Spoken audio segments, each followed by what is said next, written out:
Well, here is the book with some of the Post-its still in there. It's worse for wear, and there's many layers here, as you can see, but the book Awesome. still has all the Post-its in it.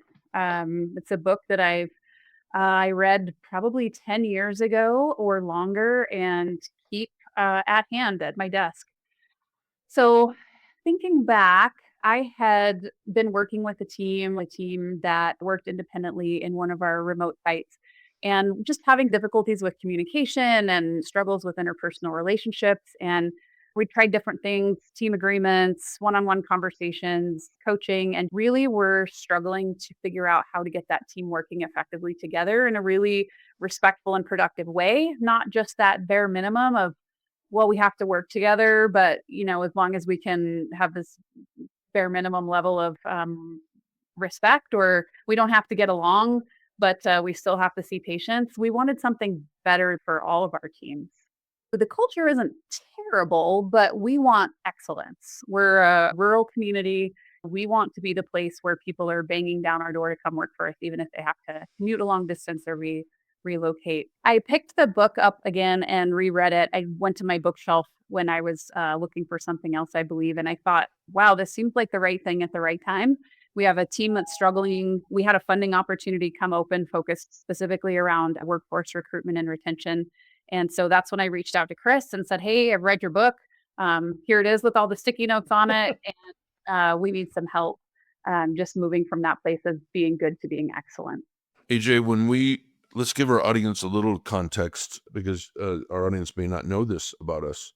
We insist, because culture is very much a top-down issue, although it eventually improves from the bottom up.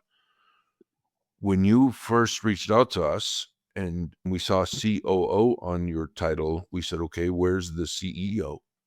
What's going to be her role in this? And your relationship with your former CEO, who you now fill that role, Mary, was absolutely all in from the very beginning. But what was it like for you as COO to go to her and say, even though our culture isn't that bad right now, this is what I really want us to focus on? And what was her reaction? And how did you two form literally a partnership to change the culture at Desert Sage? Mary and I always had a strong working relationship, and Mary's background was as a CFO. She was always concerned about the bottom line. And so I knew I was going to have to take a business case to her. And I remember as I was reading through the Culture Engine, the thing that struck me the most was that we had a way to measure data, a way to measure culture. And so that was very compelling because we would know if the investment we made in culture improvement was working or not working. So once I talked to Chris and learned a little bit more about the survey process, the values and behaviors survey, the executive team effectiveness survey, and knew that we could actually measure whether or not this was going to make a difference, I knew we had something a lot more solid to go off of. Absolutely. And we wouldn't have moved forward if she wasn't because she and I always operated as a team. So Wow. it felt really good moving forward knowing that she was on board because we knew that this change had to start from the executive team. And if we were going to go all in, that had to mean all of us. Absolutely. And let me, if I can, ask you about, you spoke a bit about one of your satellite clinics, basically where it was almost the first opportunity you saw for a culture tweak slash refinement. How about the main office and your other satellite? Was it doing okay? Were there fewer of those respect problems in the main Mountain Home, Idaho facility? They weren't as apparent at the time, I'll say. I don't think any organization is free from cultural challenges, cultural difficulties. We still have them. But everything ebbs and flows. And so the challenge that was in front of us was with our outlying site team. And we knew they needed some support. But you also can't do it by site. It has to be the leadership of the whole organization. So once we committed and said we were all in, we knew that it was us leading an organization and it didn't matter which site, which team was functioning well or not functioning well. This was going to be something that filtered its way through the whole business. Ember, what were some of those core issues? You said that your culture wasn't terrible, it wasn't toxic, it wasn't driving people away in droves. but again, you were striving for excellence.